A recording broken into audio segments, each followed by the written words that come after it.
Bonsoir à tous et bienvenue dans votre magazine Hauts-de-France Business. Comme chaque mardi, on parle des entreprises de notre région, de l'économie aussi régionale. Et ce soir, je vous propose de prendre un petit peu le large. Ça ne nous a pas échappé, le Nord-Pas-de-Calais compte 3 ports, Dunkerque, Calais et Boulogne-sur-Mer. Un atout évidemment très important. Et pour répondre justement aux enjeux du transport maritime, il existe Nordlink Fédération. Son président est notre invité ce soir, Philippe Hourdin. Vous êtes aussi bien sûr le président de la CCI Hauts-de-France. Bonsoir. Bonsoir, merci de m'avoir invité. Merci beaucoup d'être avec nous et pour nous accompagner, comme chaque mardi, Élodie Souris-Lavergne du Journal des Entreprises. Bonsoir Élodie. Bonsoir Marie, bonsoir Philippe Hourdin. Bonsoir Élodie. Et on commence avec quelques chiffres tout de suite.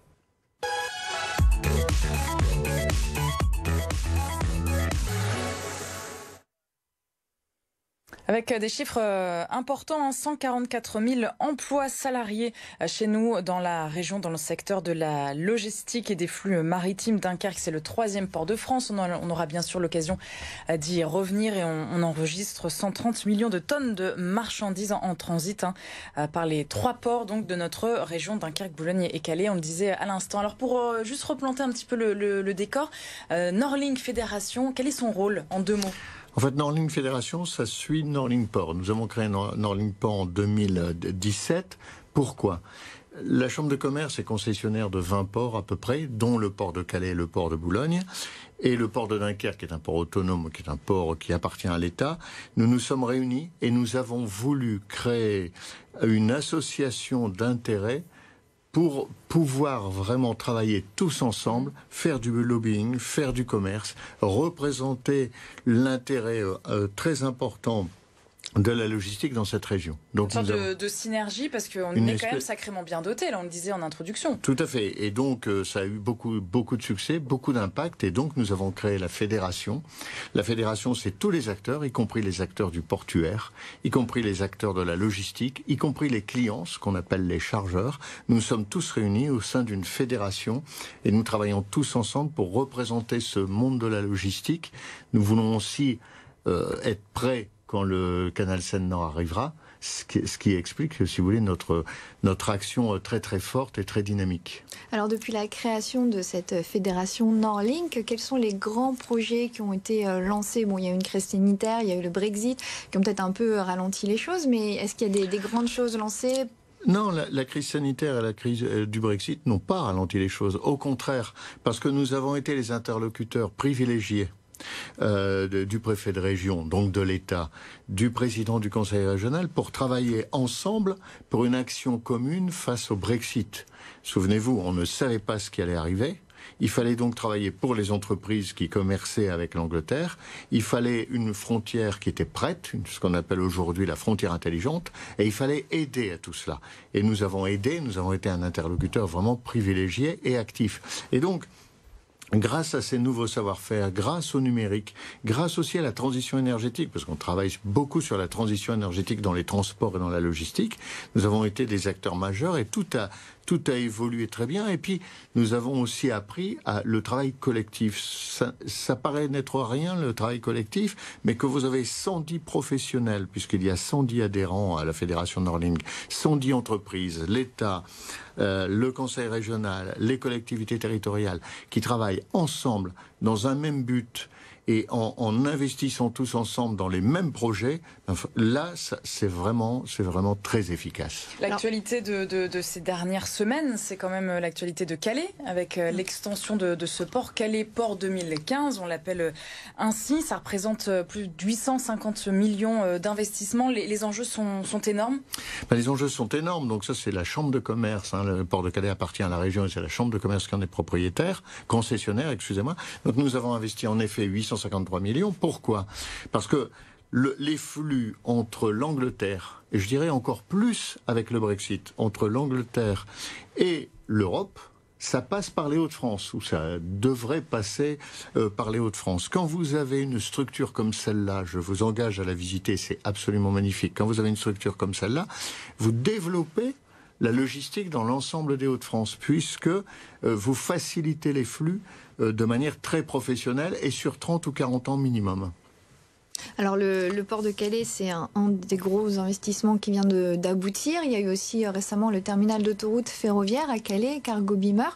Donc le fret ferroviaire, ça va aider le port de Calais. Est-ce que l'ensemble de la façade maritime joue cette carte-là de l'essor du fret? Tout à fait. On sous-estime l'impact du fret ferroviaire. Aujourd'hui, on se rend compte, c'est aussi l'intérêt de travailler tous ensemble, on se rend compte que nous sous-estimions tous le fret ferroviaire. Si on veut faire de cette région un hub logistique de portée nord-européenne, il faut absolument développer le fret ferroviaire. Regardez Lille. Le port de Lille, le port intérieur de Lille. Pas un train il y a 4 ou 5 ans.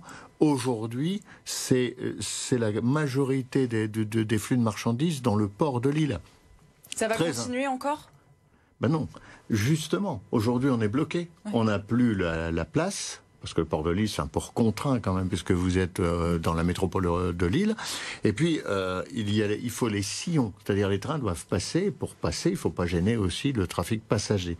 Donc aujourd'hui, on ne peut pas développer. Et c'est aussi le fruit du travail ensemble, c'est trouver les sillons. Convaincre les pouvoirs publics justement de nous laisser des sillons, de nous laisser développer cette région, développer la logistique. Vous disiez tout à l'heure 144 000 salariés, eh bien il faut développer encore. Nous avons la région se développera grâce à la logistique, grâce à son emplacement. 80 millions de consommateurs dans un rayon de 300 km. On recrute là en ce moment ? On recrute énormément. Et on recrute à tel point que nous avons créé une école, Bac+5, de spécialistes de la supply chain. C'est-à-dire spécialistes de haut niveau, des experts de la logistique.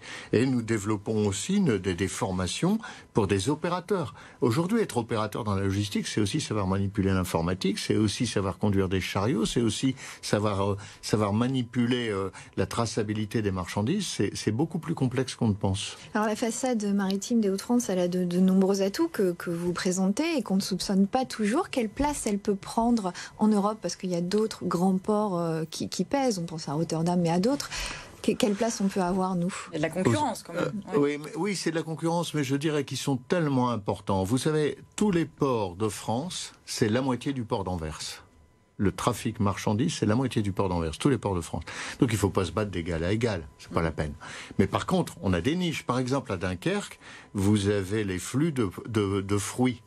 De fruits, donc ils ont d'énormes frigos, des entrepôts calculés pour cela. Il faut se démarquer, quoi. Il faut se démarquer, il faut se positionner sur une stratégie de hub avec un arrière-pays, parce que la façade maritime, ça c'est important si vous avez un arrière-pays qui travaille. Donc c'est pour ça que je vous parle des trains, c'est pour ça que je vous parle des ports intérieurs. On en a 23 dans les Hauts-de-France de ports intérieurs. Je vous parlais de Lille, mais il y a aussi Valenciennes, par exemple. Et puis n'oublions pas l'arrivée du canal Seine-Nord. Oui. Alors ça, c'est flou quand même pour le public, c'est vrai, hein, pour l'ensemble des habitants des Hauts-de-France, ça dure depuis des années, on ne sait pas trop où est-ce qu'on en est. Là, clairement, à l'aube de 2022, qu'est-ce qu'on peut dire? Alors là, clairement, de toute façon, le canal Seine-Nord, il est financé, il est dans les faits.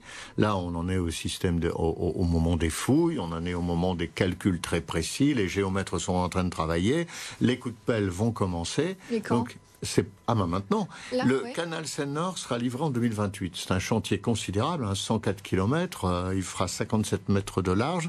Il sera disponible en 2028. 2028, c'est pas tout de suite, mais ça va aller vite. Compte tenu du fait qu'il faut, si on veut vraiment créer une plateforme, faire de cette région une plateforme logistique, il faut créer aussi des ports. Des ports sur le canal Seine-Nord, ce qu'on appelle les plateformes logistiques, donc avec l'intermodalité, c'est-à-dire l'arrivée des péniches, bien sûr, mais l'arrivée des trains aussi, l'arrivée des camions, et donc avoir une attitude, si vous voulez, positive de développement durable. Donc il faut être prêt. Et pour être prêt, c'est d'ailleurs l'initiative de Nordlink, c'était par rapport au canal Seine-Nord à l'origine. C'est un équipement tellement structurant qu'on ne peut pas échouer. C'était indispensable, il le fallait. Mais il le fallait parce qu'on ne peut pas échouer, parce que le canal Seine-Nord, c'est 5 milliards d'euros, mais pour traverser 104 km qui traversent la région. Mais il n'y a pas d'arrêt.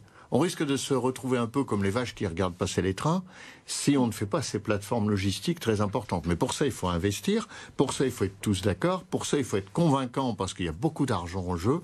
Il faut être convaincant vis-à-vis des investisseurs internationaux. Merci beaucoup Philippe Hourdin d'être venu sur notre plateau, donc par les défis portuaires et logistiques. On l'entend, merci pour votre éclairage.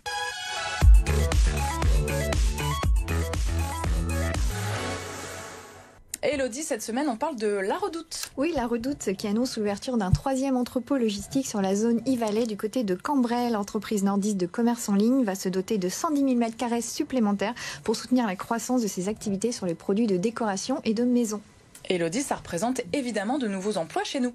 Oui, tout à fait. Ce nouvel outil va démarrer son activité en septembre 2022 avec une montée en puissance progressive d'ici 2025. À cette date, il emploiera 250 collaborateurs. Merci beaucoup Élodie, on se retrouve la semaine prochaine pour un nouveau numéro de Hauts-de-France Business. Merci Philippe Hourdin. Merci de m'avoir invité. Et à bientôt, on se retrouve bien sûr la semaine prochaine donc, avec un nouveau numéro de Hauts-de-France Business comme chaque mardi bien sûr. Demain on parlera emploi bien sûr comme chaque mercredi avec notre invité responsable RH chez Croc Gel, une entreprise basée à Villeneuve-d'Ascq. Nous parlerons de la livraison de plats surgelés à domicile.